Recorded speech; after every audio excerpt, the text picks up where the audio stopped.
Collectorate Ayush की जानिब से कार मोहल्ला त्राल में एक मुफ्त तिबी कैंप का इनेकाद किया गया, जहां महकमे के डॉक्टरों ने मरीजों का इलाज करके उनमें मुफ्त अद्वियात भी तकसीम की। कैंप का इफ्तिताह चेयरमैन सेहत व तालीम स्टैंडिंग कमेटी पुलवामा व DTC member Tral doctor Harbakhsh Singh ने किया। इस मौके पर कैंप में आयुष के जिला अफसरान डॉक्टर मुश्ताक अहमद परे भी मौजूद रहे। उन्होंने बताया कि आयुष की जानिब से अब हर देही इलाके में मुफ्त तिबी और स्क्रीनिंग कैंप मुनक्किद किए जाएंगे।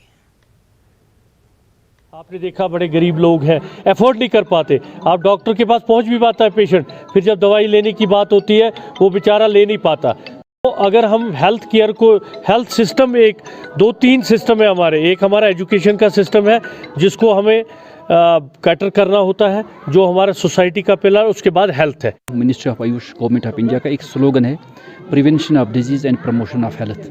इसी को लेके चलते हैं। हम ये चाहते हैं कि जो हमारी सोसाइटी है, जो हमारी पॉपुलेशन है, स्पेशली जो यहाँ पर ये पॉपुलेशन हमारी है फॉर फ्लंग एरियाज़ में, यहाँ तो हेल्थ केयर फैसिलिटीज़ का फुकदान है। तो आज हमने जो यहाँ पर ये कैंप किया है, इसका मुद्दा और मकसद यही है कि हम इन लोगों के जो हेल्थ केयर फैसिलिटीज़ उनके डोर स्टेप्स पर पहुँचाए और एक स्क्रीनिंग यहाँ पर हो जाए, जिसमें डायबिटीज़ का, शुगर का या बाकी जितने भी एलिमेंट्स हैं उनके हम प्रॉपर स्क्रीनिंग करेंगे। और जिंदगी में कुछ करने की चाह हो तो कोई भी चीज इंसान की तरक्की में रुकावट नहीं बनती। ऐसी ही मिसाल कायम की है जिस्मानी तौर से कमजोर नौजवान इरफान अहमद ने। इरफान बचपन से ही पोलियो का शिकार है। इरफान ने खेलकूद को अपना शौक बनाया।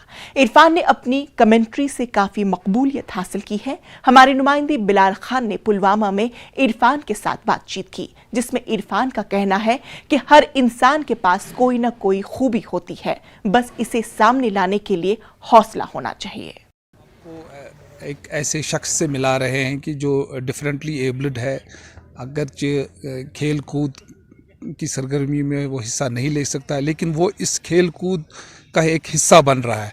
किस तरह यहाँ इरफान साहब से मिलेंगे तो इरफान साहब हमें बताएंगे कि किस तरह इसने एक शौक़ पाल लिया है जो कि कमेंट्री है। और पोलियो जो है मेरी टांगों में हुआ और इस वजह से फिर मैं उसके बाद अपनी टांगों की सलाहियत से, अपनी टांगों की क़ुव्वत से चल फिरने के काबिल नहीं रहा।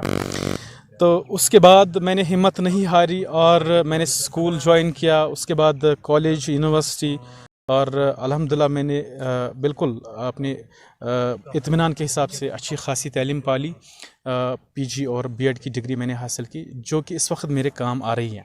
तो रही बात कमेंट्री के सफ़र की, तकरीबन पिछले 1 साल से मैं इससे वाबस्ता हूँ और राइट फ्रॉम द बिगिनिंग, आगाज़ से ही लोगों ने मुझे पसंद किया, मेरी आवाज़ को, मेरे तलफ़ुज़ को, मेरी प्रोनाउंसिएशंस को और मेरी लैंग्वेज को, उर्दू लैंग्वेज मैंने ख़ास तौर से तरजीह दी कमेंट्री की, जिसको कश्मीर में लोगों ने काफ़ी ज़्यादा पसंद किया। और आउटसाइड ज़ाहिरी तौर एक स्पेशली एबल्ड के पर्सन के लिए चैलेंज रहता है ऐसे कामों को अंजाम देना, लेकिन फिर भी मैंने अपनी मुश्किलात को अपनी मजबूती समझा, मैंने अपनी कमज़ोरी को अपनी मजबूती समझा, जिससे मेरे रास्ते हमवार होते। ये वजूहात की वजह से डिफरेंटली एबल्ड हो जाते हैं और फिर दूसरों के रहम करम पे रहते हैं, तो उनके लिए क्या मैसेज रहेगी उन शख्स अफराद के लिए? जी देखिए, एक बड़ा अहम सवाल आपने पूछा। हालांकि अगर मैं उनके लिए यही बात कहूँगा, अगर मैं भी ये सोचूं कि मैं डिफरेंटली एबल्ड हूँ, मैं शायद अपने घर के दरवाजे से बाहर नहीं निकलूँगा और ये सोचूंगा कि पता नहीं मैं क्या कर पाऊँगा, कुछ कर भी पाऊँगा या नहीं, मुझ में ऐसी कोई एबिलिटी है या नहीं, तो मैं शायद घर पे ही बैठूँगा। लेकिन मैंने इस चीज़ की तरफ नहीं देखा, मैंने इस चीज़ की तरफ ध्यान नहीं दिया। और बिल्कुल स्पेशली एबल्ड का खिताब इसलिए दिया जाता है कि आप में कोई स्पेशली एबिलिटी है, so you have to overcome, you have to show that ability. आपको वो एबिलिटी शो करनी है। कौन सी एबिलिटी है? इरफान जो कि बचपन से ही जिस्मानी कमज़ोरी के शिकार है, लेकिन उसके बावजूद इसने अपनी जिस्मानी कमज़ोरी को हाइल अपने आप पर नहीं होने दिया है और क्रिकेट जैसी गेम के खेल के साथ अपने आप को मुंसलिक किया है। बिलाल खान, न्यूज़ 18, जम्मू।